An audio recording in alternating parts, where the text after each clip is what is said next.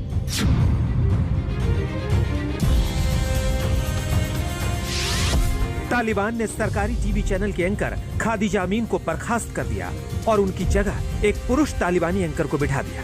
तालिबान ने महिला एंकरों को हिजाब पहनने का फरमान जारी किया। एक दूसरी महिला एंकर शबनम दावरान को हिजाब पहनने और आईडी कार्ड लाने के बावजूद ऑफिस में घुसने नहीं दिया गया। शबनम को कहा गया कि अब तालिबान का राज आ गया है और उन्हें घर जाना होगा।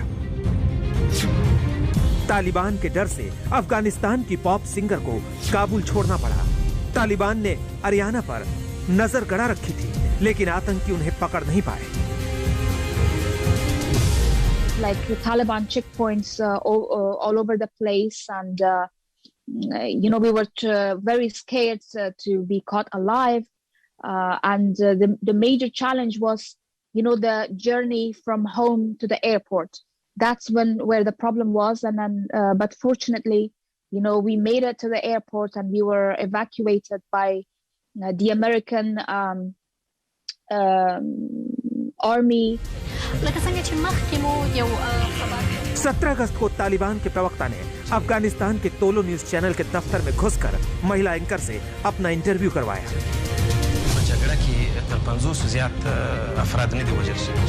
इंटरव्यू करने वाली पत्रकार बेहस्ता दुनिया में मशहूर हो गई, लेकिन तालिबान के डर से उन्होंने अब अफगानिस्तान छोड़ दिया है।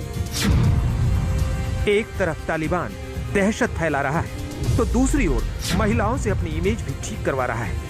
4 दिन पहले तालिबान ने एक वीडियो जारी किया जिसमें एक महिला ये कहती दिख रही है कि तालिबान से डरने की जरूरत नहीं है। Afghan Taliban is assuring the human rights and women rights in Afghanistan. So we are optimistic for the prosperous and peaceful Afghanistan in Taliban government. Taliban कहता कुछ और है, करता कुछ और है। अभी 2 दिन पहले तालिबान ने तोलो न्यूज के पत्रकार जियार खान याद पर उस वक्त हमला बोला जब वो अपनी स्टोरी कर रहे थे। उनके साथ मारपीट की गई, कैमरा छीन लिया गया, बंदूक के बट से पिटाई की गई। एक और तालिबान बड़ी बड़ी बातें करता है, लेकिन हकीकत ये है कि तालिबान का आतंक लगातार बढ़ता जा रहा है।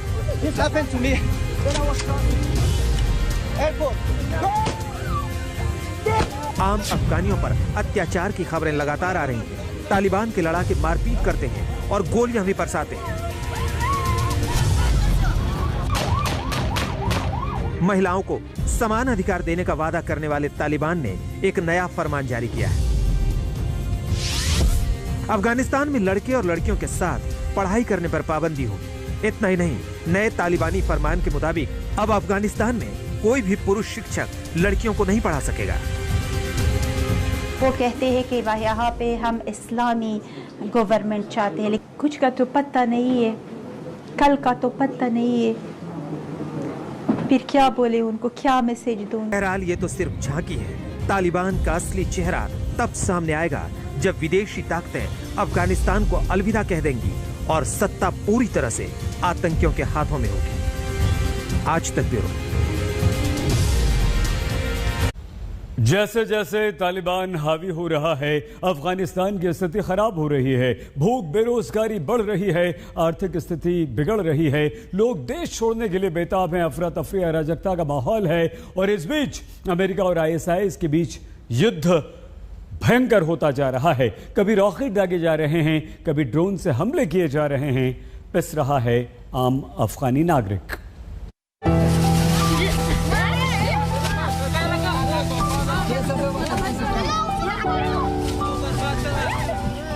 अफगानिस्तान की हालत बताने के लिए तस्वीरें काफी है। जहां कहीं भी खाने के सामान की गुंजाइश होती है, लोग टूट पड़ते हैं।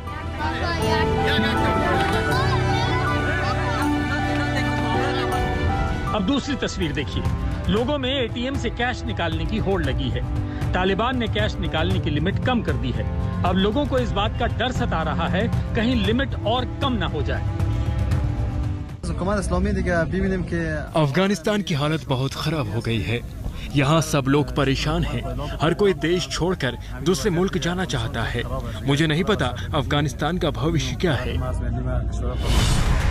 पूरे अफगानिस्तान में अफरा तफरी मची है, अराजकता है। तालिबान के खौफ में जी रहे लोग किसी भी तरह देश छोड़ना चाहते हैं, लेकिन जाएं तो कहां जाएं और कैसे जाएं। काबुल एयरपोर्ट पर हालात ठीक नहीं है। कभी धमाके की आवाज सुनाई देती है तो कभी फायरिंग की, और कभी आसमान में धुआं नजर आता है। ISIS के आतंकी लगातार अमेरिकी फौज को निशाना बनाने की कोशिश कर रहे हैं। एक गाड़ी से दनादन कई रॉकेट दागे गए। जरा इस गाड़ी पर नजर डालिए। इसे रॉकेट लॉन्चर की तरह इस्तेमाल किया गया है। इसी से रॉकेट दागे गए हैं, लेकिन कोई नुकसान पहुंचने से पहले एंटी मिसाइल डिफेंस सिस्टम ने इन्हें बर्बाद कर दिया। सुबह के 6 बज रहे थे। हम लोग सो रहे थे। अचानक धमाके की तेज आवाज आई। हम भागकर बाहर गए। हमने देखा गाड़ियों में आग लगी हुई थी। चारों तरफ अफरा तफरी मची थी। काबुल में एक नई जंग की शुरुआत के बीच अमेरिका ने अपना रेस्क्यू मिशन जारी रखा है, लेकिन जैसे जैसे वक्त बीत रहा है, अमेरिका की चुनौती बढ़ती जा रही है। चुनौती ISIS को जवाब देने की भी है, और चुनौती अफगानिस्तान को कुछ घंटों में खाली करने की भी है। अमेरिका से भी बड़ी चुनौती दुनिया के सामने अफगानियों के दर्द का समाधान ढूंढने की है। इस बीच तालिबान के सुप्रीम लीडर अखुंदजादा के कंधार पहुंचने की खबर है। कहा जा रहा है कि वो जल्द लोगों के सामने आएगा। अब तक वो कभी दुनिया के सामने नहीं आया है। देखने वाली बात होगी कि तालिबान का सुप्रीम लीडर लोगों के लिए क्या नया शिगुफा लेकर सामने आता है। आज तक ब्यूरो। दर्शक में आज के लिए बस इतना ही। आप प्लीज अपना बहुत ख्याल रखिएगा।